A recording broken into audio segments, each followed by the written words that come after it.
नमस्कार। Singapore event में कुछ ऐसे लोग आए थे जो सिर्फ मुझे पैसा बोलता है ऐसे जानते हैं।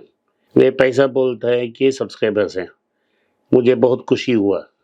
अगली इवेंट मैं अबू धाबी में कर रहा हूँ। जो भी एमिरेट्स में रहते हैं और पैसा बोलता है कि सब्सक्राइबर्स हैं और मुझे मिलना चाहते हैं, मैं उनसे मिलने के लिए तैयार हूँ और खुश भी हो जाऊँगा। अगर इनफ लोग आते हैं तो हम सेपरेटली इंग्लिश या हिंदी में इवेंट करेंगे। अगर आप मुझसे मिलना चाहते हैं अबू धाबी में तो नीचे दिए व्हाट्सएप नंबर या ईमेल में मुझसे संपर्क करें। मेरे टीम से कोई आपसे संपर्क करेगा। नमस्कार, फिर पैसा बोलता है में आपका स्वागत है। आज सुबह ही मैं रिकॉर्ड कर रहा हूँ, सुबह सुबह का ताज़ा खबर दे रहा हूँ। आज निफ्टी और सेंसेक्स और बैंक निफ्टी नेगेटिव में ओपन हुई। जब पहली टिक हुई तो 16 पॉइंट में मैंने देखा नेगेटिव में। जब मैं बोलने के लिए तैयार हो रहा था वो 40 पॉइंट नीचे तक आ चुकी थी, लेकिन रिकवर करके अभी 10 पॉइंट नीचे है। आज फ्लैट है। कल अमेरिका में मार्केट नहीं था क्योंकि लेबर डे वीकेंड था, तो मंडे छुट्टी था। Saturday Sunday Monday long weekend था आज।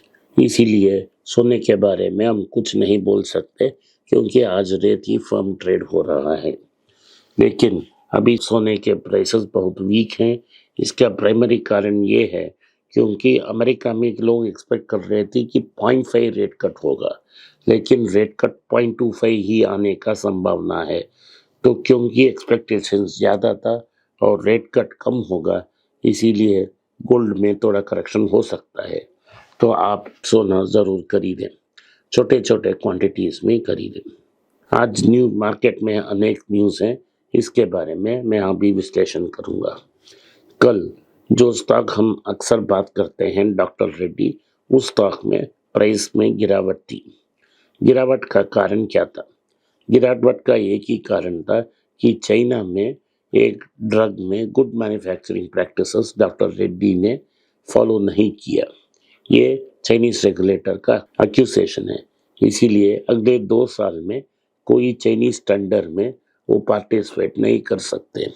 नीजक रिएक्शन में कल मार्केट में रेड्डी का स्टॉक का प्राइस नीचे आया, लेकिन डॉक्टर रेड्डी ने आज क्लैरिफिकेशन दे दिया है कि इतना अच्छा रीज़न नहीं है क्योंकि उनका चाइना उतना बड़ा मार्केट ही नहीं है और ये रिस्ट्रिक्शन उनको अफेक्ट नहीं करेगा। तो उसके बाद आज शेयर वापस बाउंस बैक हो गया है। अभी भी सस्ता है, इसको आप कंसिडर कर सकते हो। पहले मार्केट में न्यूज़ मैं बोल दूंगा। पुलक प्रसाद नाम का एक बड़ा इन्वेस्टर है, वो 50,000 करोड़ इंडिया में पोजीशन ले चुके हैं। उनका कंपनी का नाम है नालंदा इन्वेस्टमेंट्स। वो सिंगापुर बेस्ड हैं। उन्हें भारत का वॉरेन बफेट बोला जाता है। 2007 में उन्होंने शुरू की। तो अगले 15 साल में उन्होंने बहुत सारे पब्लिकली लिस्टेड कंपनीज में इन्वेस्ट की है और उन्होंने बहुत अच्छा लाभ कमाया है। वो बफेट का प्रिंसिपल्स को पालन करते हैं और वो बेचना नहीं चाहते हैं। लेकिन खबर जो आया पिछले हफ्ते, वो आया कि उन्होंने अपने 50,000 पोर्टफोलियो में लगभग 1/5 यानी 10,000 करोड़ को उन्होंने बेच दिया है। ये न्यूज़ केन नाम का एक डिजिटल पेपर में है, तो पेवॉल के पीछे है। तो इसका असर क्या है? पुलक प्रसाद ने एक बहुत बढ़िया किताब लिखा है, उसमें what I learn from Darwin investing के बारे में। इस पुस्तक को आपको पढ़ना चाहिए, मैंने पढ़ा भी। तो अगर जो आदमी परमानेंटली स्टॉक होल्ड करना चाह रहा है वो थोड़ा एग्जिट कर रहे हैं 10,000 करोड़, इसका कारण क्या हो सकता है? शायद ये होगा कि उनकी जो इन्वेस्टर्स हैं वो अपना पैसा बाहर लेने चाहते हैं, लेकिन वो सच नहीं है। क्योंकि अगर आप लोग उनकी वेबसाइट जाएंगे तो वो बोलेंगे कि नया इन्वेस्टमेंट के लिए ये फंड क्लोज्ड है, तो उनके पास इन्वेस्टर प्रेशर नहीं है। इसका सिर्फ ये मतलब है कि मार्केट में वो ओवर वैल्यूएशन देख रहे हैं। तो इससे हमारा क्या ताल्लुक है? जिन जिन लोगों ने म्यूचुअल फंड में बहुत बड़ा इन्वेस्टमेंट की है, और 50 लाख या 20 लाख या 10 लाख जो भी हो वो अमाउंट रखा है रिटायरमेंट के लिए। आप बैठ कर वेट कर रहे हैं क्योंकि आप समझते हो मुझे ये पैसा अभी नहीं चाहिए, मैं उसके बाद देखूंगा।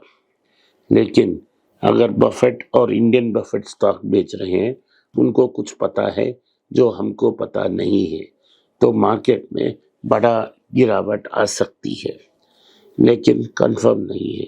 तो मेरा सलाह है, अगर आपको पैसा अभी जल्दी में नहीं चाहिए तो भी आप 50% स्टॉक को, एक्टिव म्यूचुअल फंड्स को लिक्विडेट करें और उसको बॉन्ड्स में डाल दें, क्योंकि आपको रेगुलरली इन्वेस्टमेंट्स प्रोटेक्ट हो जाएगा।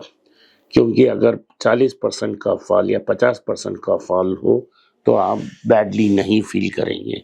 अगर ये ब्लोट रैली भी आता है, इधर से 10 या 15% ही ऊपर जाएगा, उसके बाद करेक्ट हो जाएगा। मार्केट्स में पिछले 12-13 दिन में बहुत ट्रेडिंग हो रही है, लेकिन नया हाइस कर रहा है, आज नहीं किया, पिछले 12 दिन में किया। इन नया हाइट्स में वॉल्यूम्स बहुत कम है, पार्टिसिपेशन बहुत कम है। जैसे मैं आपको बताया, फॉरेन इंस्टीट्यूशनल इन्वेस्टर्स बेच रहे हैं और डोमेस्टिक इंस्टीट्यूशनल इन्वेस्टर्स खरीद रहे हैं।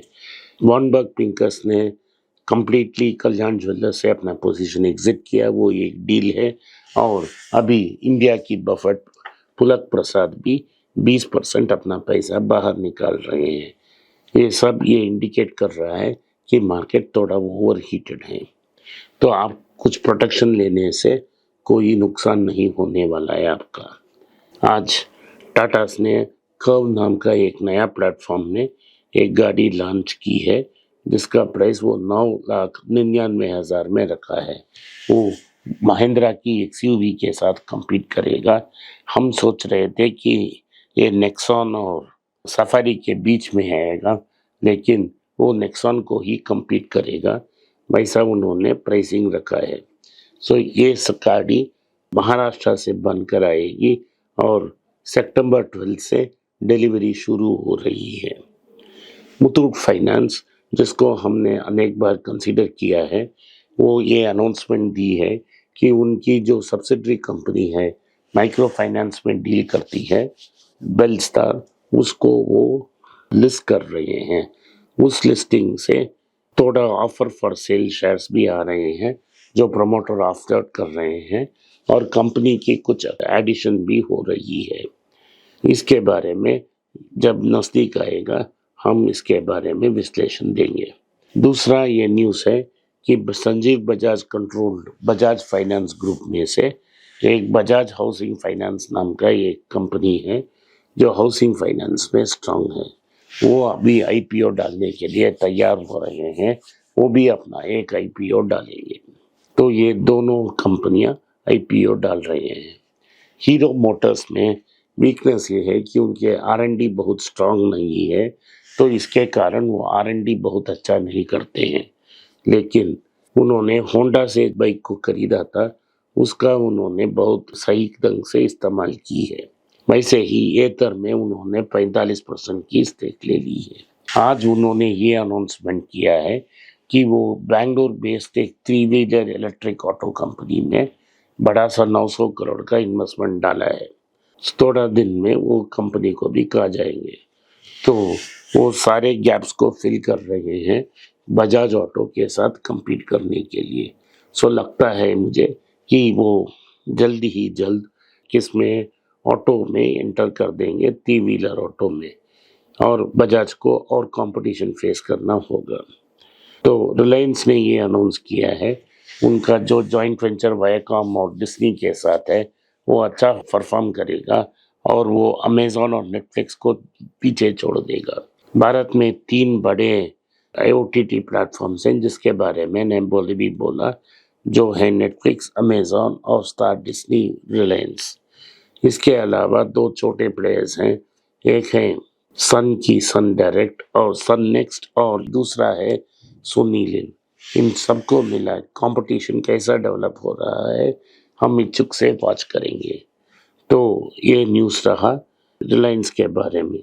आज के लिए इतना ही। आपने इस पॉडकास्ट को सुना, इसके लिए मैं आपका आभारी हूँ।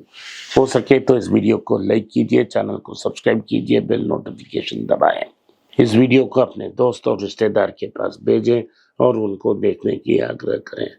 नमस्कार, धन्यवाद, जय हिंद।